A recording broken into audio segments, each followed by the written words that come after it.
Hello, good evening. So, sorry, I was just setting up. Um, can you give me a +1 if you can hear me and see my screen okay, where you're seeing error correcting codes, hopefully. Awesome, thank you. All right, so today's topic, as I warned you yesterday, is going to be about error correcting codes. And the basic premise here is that we are trying to transmit a sequence of bits over a potentially noisy channel, which means that the receiver may see something that is slightly different from what the sender actually sent across. This could also be reflective of a situation that does not involve a literal sender and a receiver. It could just be bits on some storage medium which deteriorates over time. Think of CDs that have scratches, or things like that, right? So, for instance, when you look at your screen, do you see that something is flipped? If yes, what's the bit that has flipped? Okay, the last but one bit has indeed flipped. Everything else has been carried forth faithfully. But there's one bit that's been flipped, and our goal for today will be to identify and fix single bit flips. This is the tip of a very large iceberg. So error correcting codes are a massive area of investigation in computer science and allied areas. Lots of practical applications, as you can imagine. And we are going to look at a method that goes way back to probably the 40s or so. So things have come a long way. And so we're not going to be talking about state of the art algorithms necessarily, but we are going to talk about a really interesting method which conveys some of the spirit of the magic of error correcting codes. And hopefully it gets you interested enough to go and find out more, which would be great because there's lots and lots to find out. Methods in error correcting codes have filled up multiple courses and various books, and there are conferences dedicated to the topic. So it's really huge. We are going to just get a taste of the kind of games people play when they talk about error correction. So, like I said, we are going to do a baby step and try to fix one bit flips. That's going to be our goal. The general goal is to detect and correct as many errors as possible. And what we are trying to optimize for is the amount of redundancy that we need to introduce to actually catch hold of these errors. So notice that you do have to have some leverage to be able to actually do this, because if you're stuck with just being able to transmit the message and you'd have no control over the channel, then the situation's pretty hopeless. So the tool at your disposal is redundancy. So you can introduce more information in your message that hopefully helps you figure out if the message was distorted or not. But of course, additional redundancy is expensive to introduce. So if it's a communication channel, you can think of the communication cost as being an expense. If it's a storage device, then of course you want to utilize most of the storage on your device for storing your actual message and not these messenger bits that are trying to figure out if the message has been stored accurately or not. So that's what we are trying to optimize. And our focus throughout will be on fixing a single bit flip. And as you can imagine, these things generalize beyond, but just to keep some sense of scope for this discussion, we'll be focusing on trying to correct one bit flip. So suppose this is our message, has a certain number of bits. Let's start with not worrying about optimizing anything. If you had all the redundancy that you could introduce, so space is no constraint. Say you're rich, you have a lot of space at your disposal. How do you think you would try to keep track of the sanity of your message? Any ideas?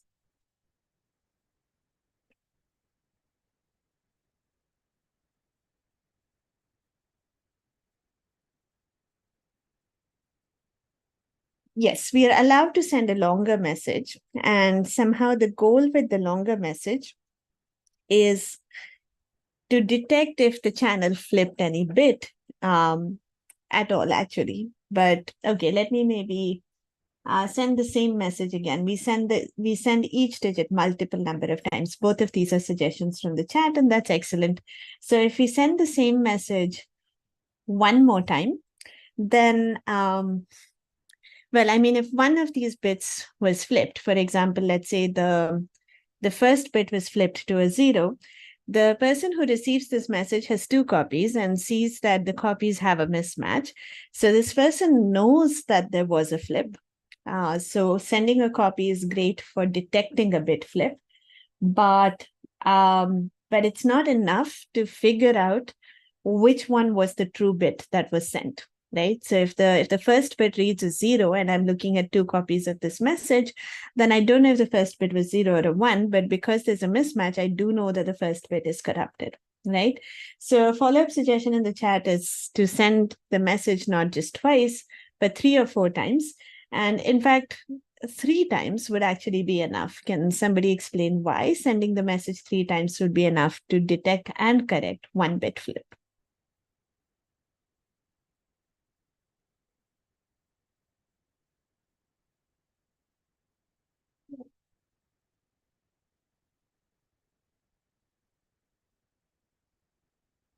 Right. So if you have 3 copies of the message, then at least 2 bits would match. And indeed, you just take a majority on every column to recover. So you focus on each column, and if there is a flip, right, since we are assuming that only one bit has flipped, there's going to be at least 2 that match. So you can detect and correct for one flip in this situation. Of course, it only corrects for one bit flip. I mean, of course, somehow if your errors are kind of appropriately distributed, then you might be lucky and be able to correct for more. But if you have 2 flips in the same column, then you definitely have a problem. Yes, so Jayati is pointing out exactly this. So you could have, for example, that all the 3 bits flip in a particular column, or even 2 of them flip, and then this would completely throw off your algorithm. So like I said, we have a major working assumption here, which is that your noisy channel is very nice. It only flips 1 bit. But we can, of course, keep at the back of our minds that this is a limitation that we are dealing with. The other limitation of this approach, I don't know whether to call it a limitation or just something that feels disappointing, is the fact that the message only takes up 33% of the storage, and we're using 2/3 of the space that we have for introducing this redundancy just to help us catch a single bit error. Okay, you could argue, of course, that we are potentially catching more if they're distributed across the board. But really, formally, the best we can say is that we can guarantee fixing one flip, right? So that's well, it's a start. I think it showcases the sorts of things that we want to do, but probably we want to do better. So here's another way of trying to fix. Well, okay, before that, let me just introduce some of the terminology that error correction folks use, and this is also in the way it's stated in the miniature. So just to capture the process that we went through, what we did was we took a small message, it had k bits, and we blew it up to a bigger message on n bits. Right. So this is what we just described was a map that took a k-bit string and turned it into an n-bit string. In this example, n is simply 3 times k, right? And the property that we want from this map, let me try to abstract out what we are looking for when we say that we can correct for 1 bit. Okay. So let's say this map maps some message, okay, that's highlighted on the left, to some blown up message here. What I want to say is that in the target space, if I look at the set of all strings that are 1 bit away from this highlighted one, right? What do I want from this? I mean, if I look at anything that is a corruption of 1 bit from the produced message, so I have my map, which transforms a short message to a long one. It transforms any short message to an appropriate long message. Now, if I take that long message and I flip any bit in it, so I'm looking at the 1 ball around around where the function has landed me, right? So in the target space, I'm standing at the green dot and I'm looking around at a sort of a one ball radius around me. Okay, what do I want? I want that none of these fellows in my neighborhood should have a pre-image under this map, because that would mean that there is no ambiguity in where I came from, even if one of my bits was corrupted. Does that make sense? Okay, great. So this is my goal. My goal is to design a map which has this property where you take, you come from a space of k-length words and you kind of throw them all around in this target space so that they all go far, far apart. And that would mean that you can correct for errors because, you know, when you're in the target space, the channel may not give you something that's truly coming from the source space. But even if there was a bit of perturbation, the dots were moved around a little bit, you still can recover where you came from as long as you're in that safe zone around each around each dot. So I hope that sort of made sense. That's the general goal with codes, right? And now let's look at a slightly different way of protecting for one bit flip. So let me take this message, which again has 16 bits, and I'm going to organize it in 4 rows and 4 columns. Okay.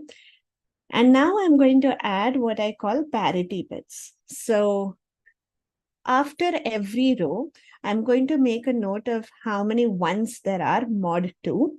The other way of thinking about this is that I'm going to add a 0 or a 1 to every row to ensure that the total number of ones in each row is even. Which means that if I already have an even number of ones, I'll add a 0.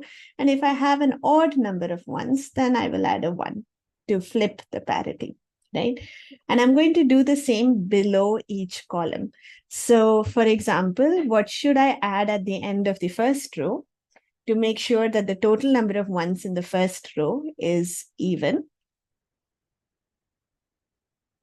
That's a 1. Okay. And for the second row, it's also a 1, and so on. So you probably get the spirit of this, right? So those are the parity bits for the rows. And similarly for the columns, we are going to have all zeros followed by a 1. Okay. Now I do have like a very tempting white space in that bottom right corner. This does look like it's very close to being a 5 by 5 grid. And let's say in that corner, I want to capture the parity of the last row and the last column. Okay, in this case, the last row happens to have an odd number of ones, and the last column also happens to have an odd number of ones. So I can record that parity very easily. Will I ever have a mismatch? What do you think? Okay, no, why not?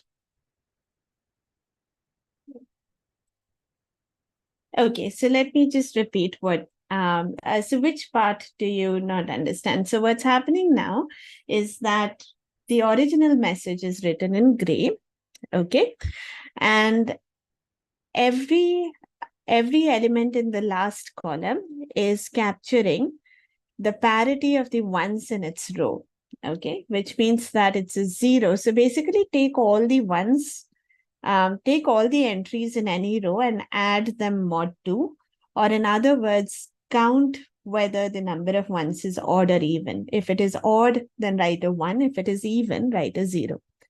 And then do the same for the columns, right? So the last element of the ith row is the entries of the ith row, the original entries of the ith row added up mod 2, okay? All right, so the green numbers hopefully make sense. Yeah, and you do the same for the columns.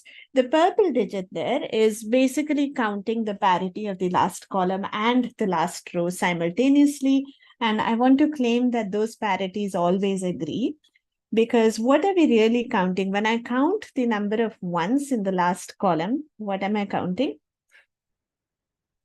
Yeah, they sum all the digits basically, right? So exactly. So both the sums of the last row and the last column are essentially recording the parity of the total number of ones in the matrix, which in this case happens to be odd, right? So that's why you'll never have a confusion when you populate that purple bit. But what does this have to do with error correction? So if I flip a bit, and so if I give you such a matrix, but with one of its bits flipped, how will you detect it? And notice that your channel doesn't know this difference between what are the message bits, what are the redundant bits, what are the bits that you've added on top of the message. So it can actually go and flip any bit at once. But for now, let's say that, one of these things was flipped. So in fact, I don't know if I want to do this in real time because I don't think I have an extra slide that captures this. So let me go ahead and flip this. Of course, you saw what I flipped. So this is not very exciting. But, if the receiver receives this message, how will they know which bit was flipped?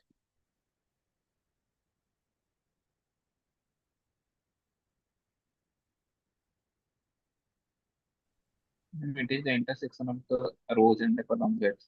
It is a Right. mismatch. Right. There's going to be, yeah. So you're going to look at the green bits in the rows. One of them is going to be off. So in this case, the third row has an odd number of ones. So you know that if there was a flip, it was in the third row.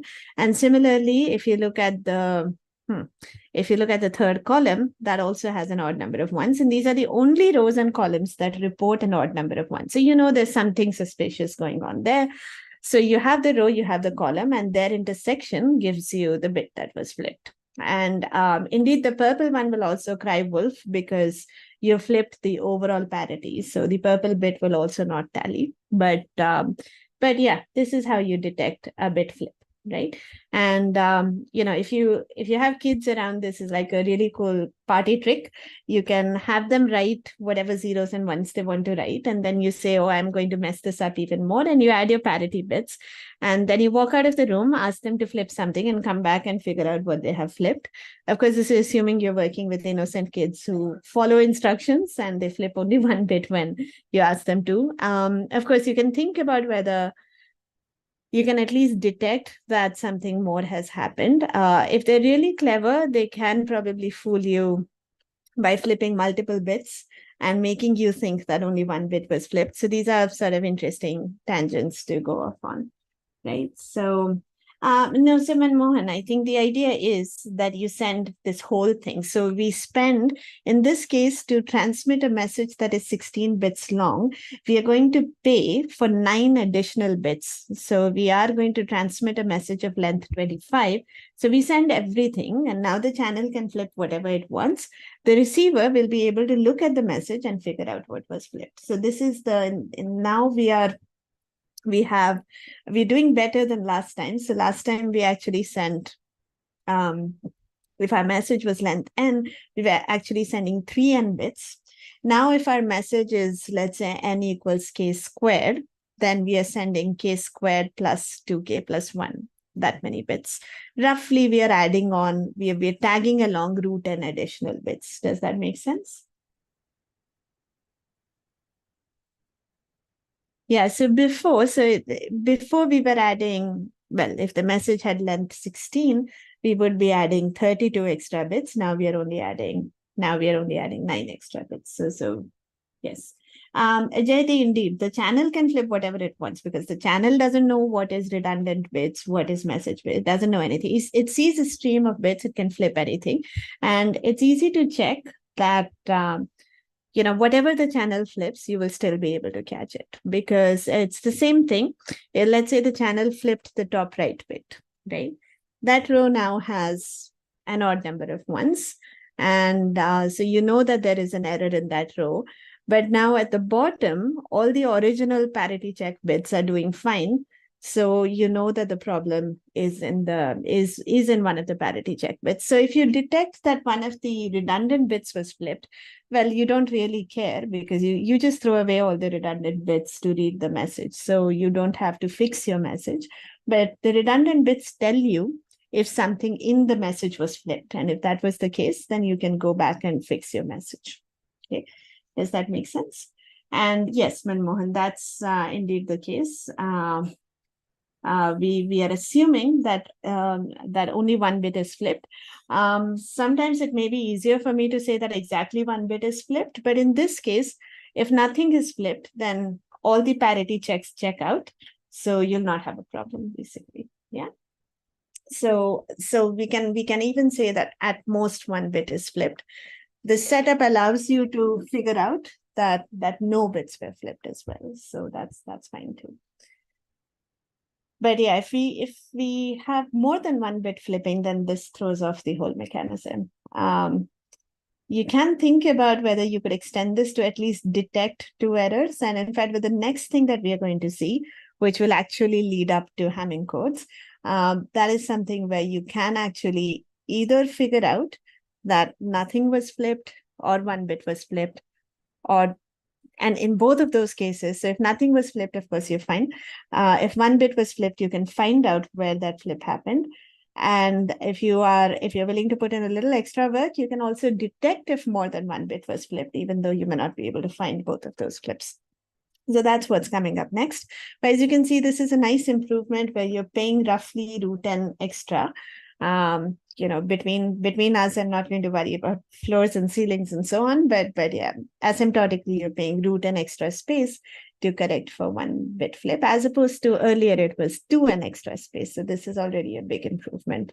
But now we're going to take that root n further down to something like approximately log n, which is the main idea of Hamming codes. Okay, so let's see. So here, I'm going to switch tracks a little bit, and I'm actually only going to transmit a message of length 11, but I'm going to box it. I'm going to package it inside a 4x4 box. Okay, so my parity check bits are now sitting inside this 4x4 box. And the reason I'm doing it this way is because this was just visually nicer for me to do than to pull the parity bits out, although that's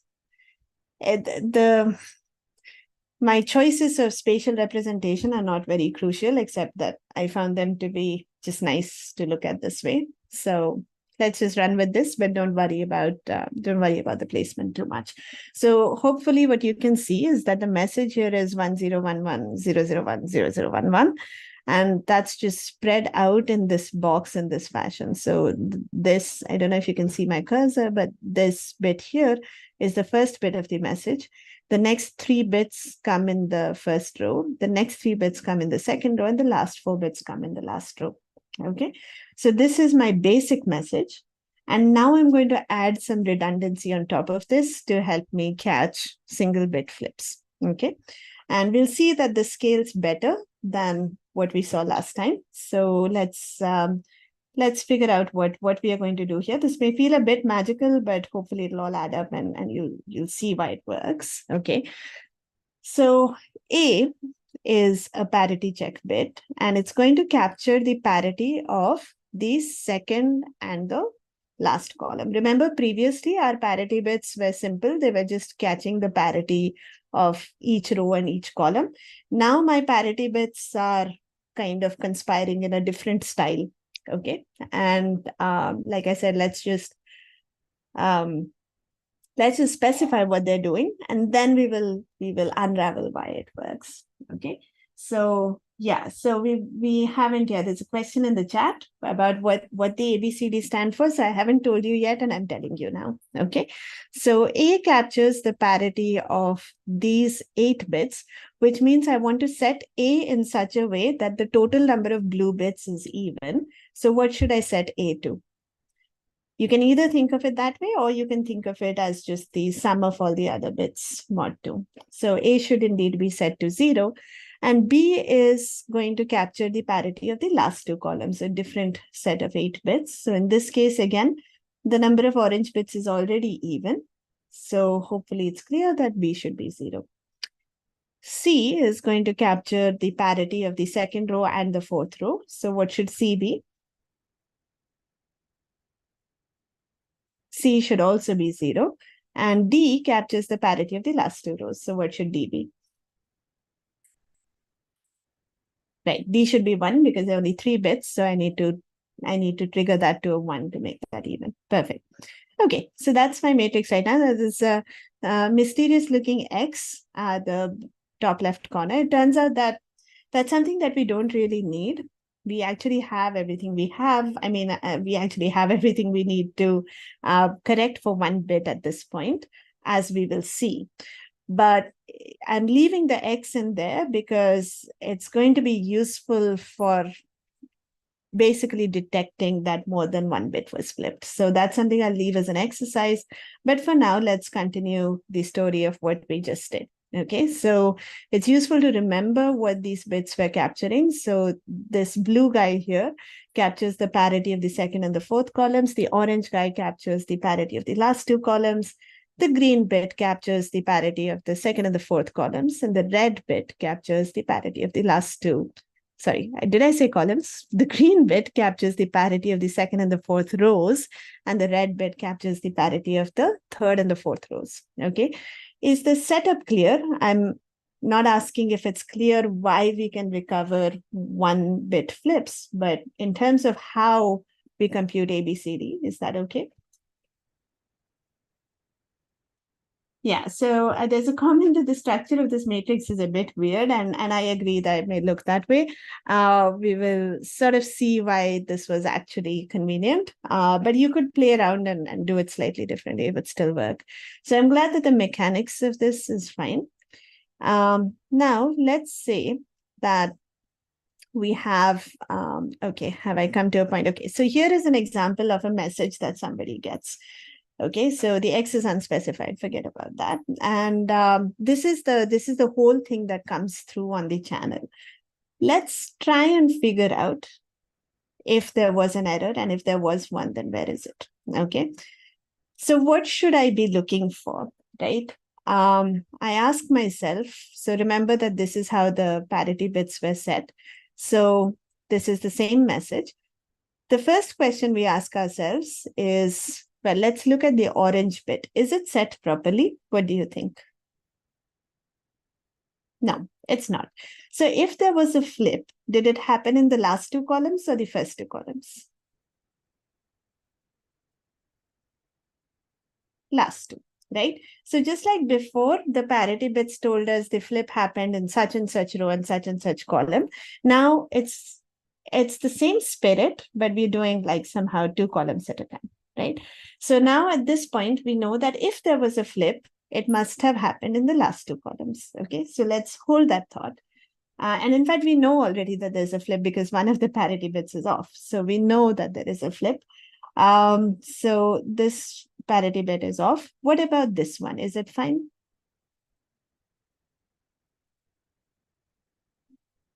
Yes, it's fine because there are an even number of ones here.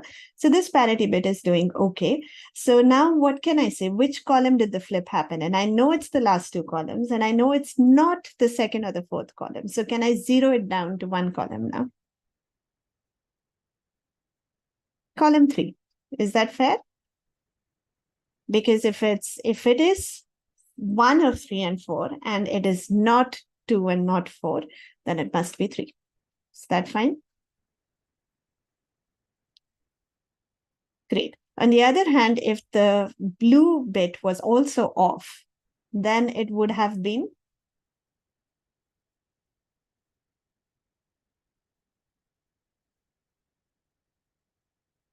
So if the blue parity bit was also off, then it would have been the fourth column, because we are saying, oh, if there is a flip, it's in the second and it's in one of the second and the fourth columns. But the orange guy is telling us, oh, but wait, it must be in the third or the fourth column. So both of them agree that there is a flip on the fourth column, right? So basically, no matter which combination of answers you get from the blue and the orange bits, they will help you zero down on one column. Okay. So that's kind of the idea. What about the rows? So let's see.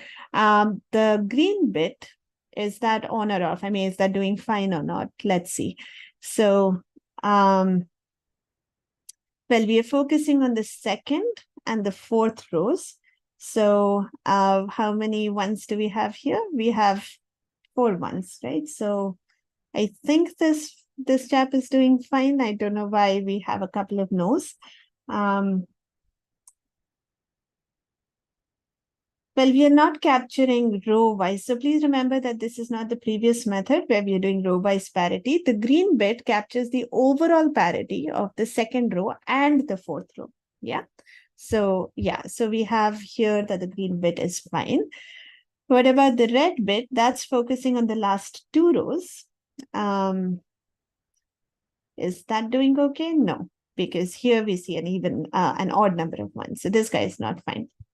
So the green bit is telling us that the second and the fourth rows are clean. Nothing has been flipped here. The red bit is telling us that something in the last two rows is corrupted. But from the green bit, we already know that the last row is not corrupted. So which row is corrupted?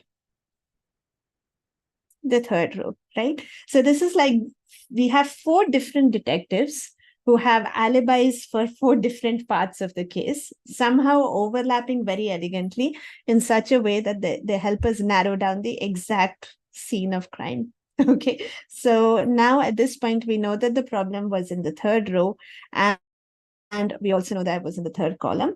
Okay, so therefore, we intersect those two pieces of information to find that this was the bit that flipped. Okay, so okay, can I repeat what happened in the row and the columns? Well, okay, so we basically the four highlighted bits that you see are supposed to capture the parities of four different sections of this whole matrix. Okay, so the orange bit captures the total parity of the last two columns. The blue bit captures the parity of the second and the fourth columns. The green bit captures the parity of the second and the fourth rows, and the red bit captures the parity of the last two rows. Okay, in fact, let me actually move on a little bit because I think that might help address this question a little bit more. But congratulations on collectively finding the bit that was flipped. So the true message would have been basically everything that we see, but with the highlighted entry flipped over. And a good exercise is to figure out how you can take advantage of the X bit to detect if there was more than one bit flip by the channel. Okay, so I'm going to leave that as an exercise. I realize I'm a little over the half-hour point, but let me just make a quick follow-up point here, and then I'll tie this back to sort of the linear algebraic language when we follow up on this tomorrow, because I don't think I want to squeeze that in. It's a nice, elegant notation for looking at this whole thing and appreciating why it works. But in terms of just continuing with this question of intuition, let's look at the locations of this 4x4 array. Right now, there is no information here. I'm just looking at the indices, and I want to look at the indices in binary because that's going to be useful for appreciating how we set the locations of the parity bits. So first we said that the blue bit, which is sitting in the first row, second column, captures the parity of all the entries in the second and the fourth columns. If you look at the binary representations of all of these indices, what do they have in common? Do you see a pattern to all of these bits? As numbers, you can probably see that they're all odd. But in terms of the binary representation, do you see that these fellows have something in common? The last digit is 1. Exactly. The last digit is 1. What about these guys? The orange bit captures the parity of the last two columns. What can you say about the binary representations of all of these numbers? Do they have something in common? The second last bit is 1, right? So exactly, the second last bit is 1. Manu, you have a good question. I'm going to come back to that in just a second.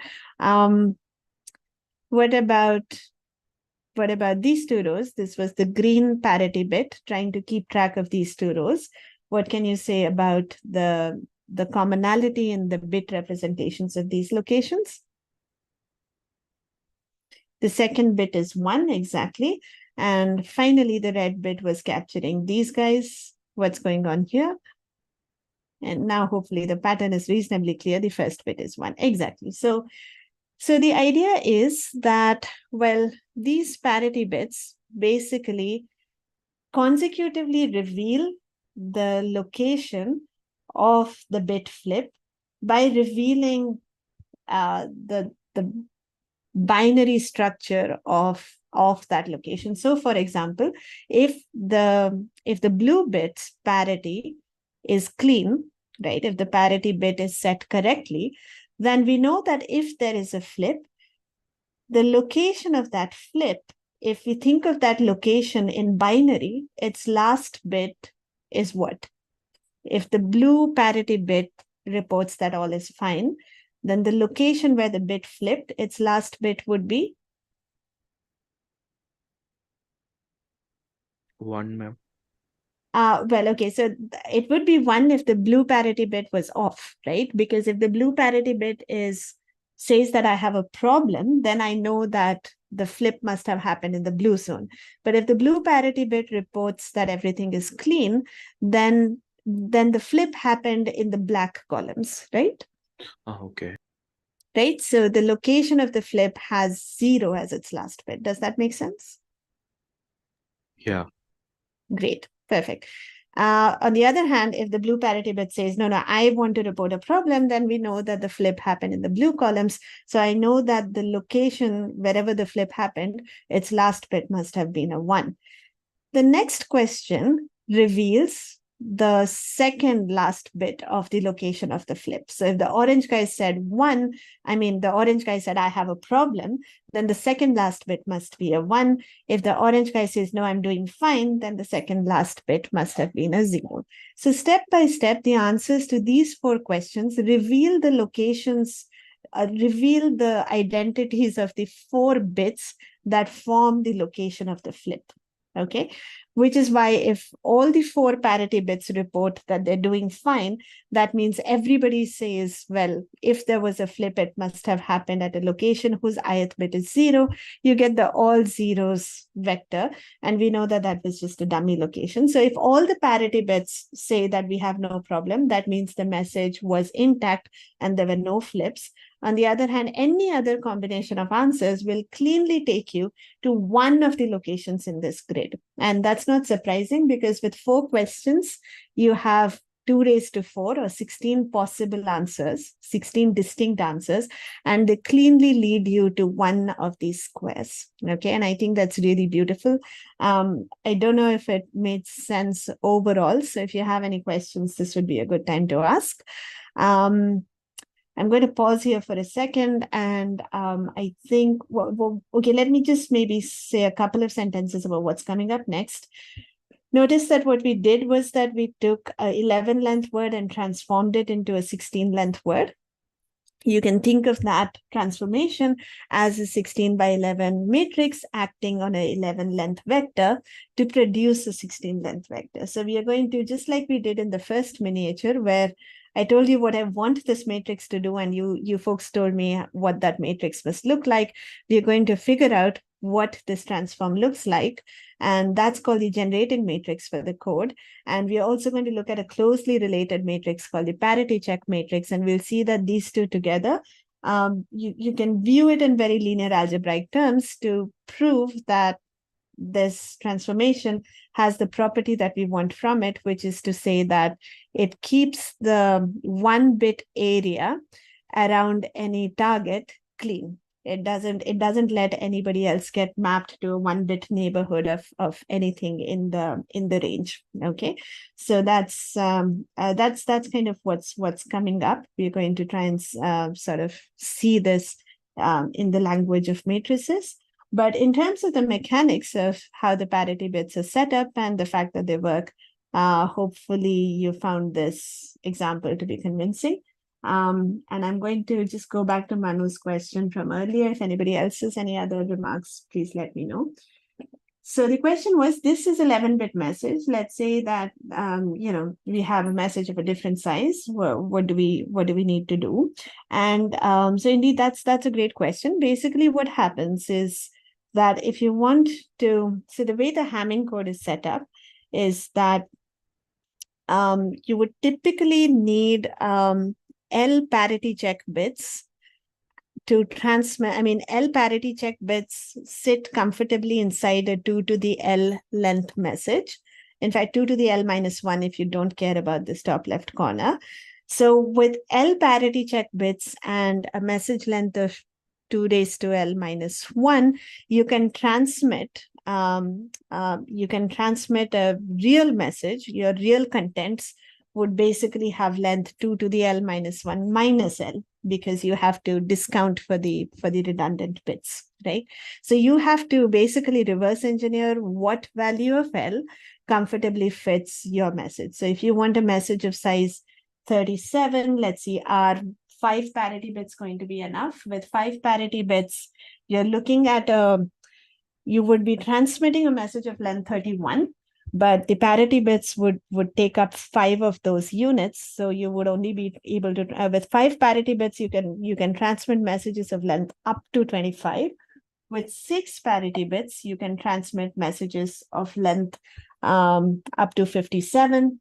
With 7 parity bits, you can transmit messages of length up to 120, and so on and so forth. So you can see that this growth of how much you can accommodate, that as opposed to what we saw previously, this growth is kind of exponential, because you roughly need log n many parity bits, to transmit a message of length. And that's not precisely correct. I think what I said before was more appropriate, but you can see that as you allow for more and more parity bits, your blocks get substantially bigger. So I hope that addresses your question to some extent.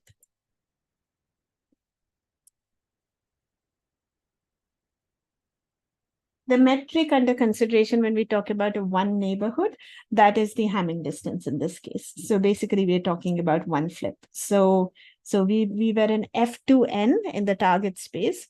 So you take any element in F2n and you flip one of the bits, you're sitting in the one neighborhood. Any such vector would be in the one neighborhood. So in F2n, there are n vectors in the one neighborhood of any vector.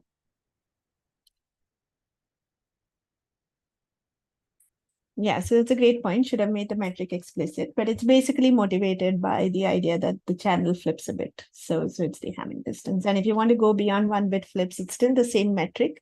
The channel might flip some R bits. So then you want the R Hamming ball around every element that has a pre-image to be clean, to not have anybody else map there. Any cost apart from the storage? Not really. I mean, you need to have a decoding algorithm which actually does the work of, figuring out if there is an error, and if so, where the error is. But the decoding work, as we saw, is proportional to the number of parity bits. I mean, I guess the number of sanity checks you have to do is equal to the number of parity bits. But to perform the sanity check, of course, you still have to go through all the entries in the matrix. So in that sense, the number of sanity checks grows in proportion to number of parity bits that there are. But mostly we are thinking about here the space consumption.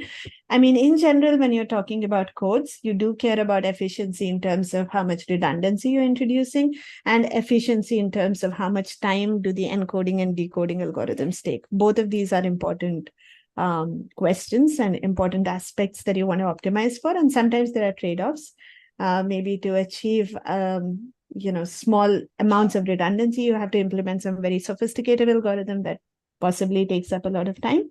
But sometimes you have nice things where everything aligns, and you have something that sort of meets all your requirements and checks all the boxes. So yeah, like I said, this is one of the oldest examples of error correcting codes, and therefore I don't know if they're completely obsolete, but certainly there are more advanced codes that are actually used in the real world, and that employ more sophisticated mechanisms. Nonetheless, this is a really elegant example which conveys, I think, some of the main sort of ideas, or conveys the main spirit of what's going on here. Yeah. Awesome. So I have just one observation. Yes. So I think the method that you described is a long mathematical version of binary search. Yes. And probably binary search is more familiar to the people. I think it's probably far easier for a computer science person to understand just binary search instead of a very algebraic description, I think. Yeah, absolutely. I think that's where I was coming from too personally. Binary search is exactly right. So if you ever play this game with where I could ask you to think of a number from 1 or whatever, 0 to 15, and I'll say I'm going to figure out what number you have by asking you just 4 questions about the number. And well, I mean, between computer scientists and, where it's not really a magic trick, I could just ask you, give me the last bit of your number, give me the second last bit, but that's no fun. And again, if you have a kid that you want to impress, you can ask them, well, is your number 1 of 1, 5, 9, 13, 3, 7, 11, 15? That's the first question you ask them, and they say either yes or no, right? And No. So I would actually ask the other way. Okay. I would actually ask, what was your D? Okay. Am I in the first half of the columns or am I in the second half of the columns? Sure. Yeah, this is the first And then you say, I'm in the second half, right? Right. Now I would ask, would I be in the... So that's where I'm either would be focusing on correct. Yeah. 1, 5, yeah. okay, 9, 13, or on 3, 7, 11, 15. Okay. Correct. So that will give me immediately which column is a culprit. And similarly, I do this on the rows. It'll tell me which of the rows is a culprit. Absolutely. And so it's exactly generalizing the rectangle thing that you initially had. Correct. Yeah, or and the that's square thing that you initially had. Yeah. So absolutely. Yeah, that's a great point. Yeah, I mean, binary search would put. I think it's the more natural thing is to isolate. Are you in the left half or the right half? Once you know if you're in the left half or the right half, the blue query will tell you, are you in the right of the right half or the left of the right half, or are you in the right of the left half or the left of the left half, depending on the answer to the first question. So basically with each step, you're narrowing down further. So the next time I say this, I think I would introduce the orange bit first, because that does make more sense. And similarly here, you want to narrow down, are you in the bottom half of the grid or the top half? And depending on the answer to that question, the answer to the green question will correctly help you isolate, are you in the bottom of the bottom half or the top of the bottom half, or the bottom of the top half or the top of the top half. So depending on the situation you're in. And those two answers combine to give you the row and the column, but with fewer questions than before. So if this matrix was bigger and you had to do the first method, then you would be utilizing 1 extra bit for every row and every column.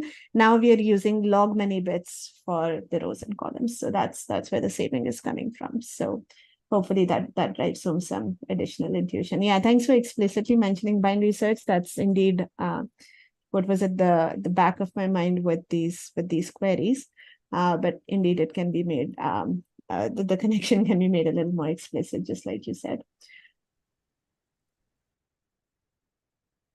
Yeah, so when you ask your in the binary search algorithm, when you say, oh, is the number bigger than the midpoint or smaller than the midpoint, and then you keep making more queries of that form, this is exactly what's happening. It's just that you would have parts of things disappear as you make more queries, as more information comes to light. It's too lazy to make that many slides, so you have everything simultaneously, but hopefully you see that all the queries zero in on one location very nicely. So yeah, I cheated a bit. There's no explicit linear algebra today, but we'll make up for that when we meet tomorrow. So as far as the official presentation is concerned, I'm going to stop the stream here and thank you.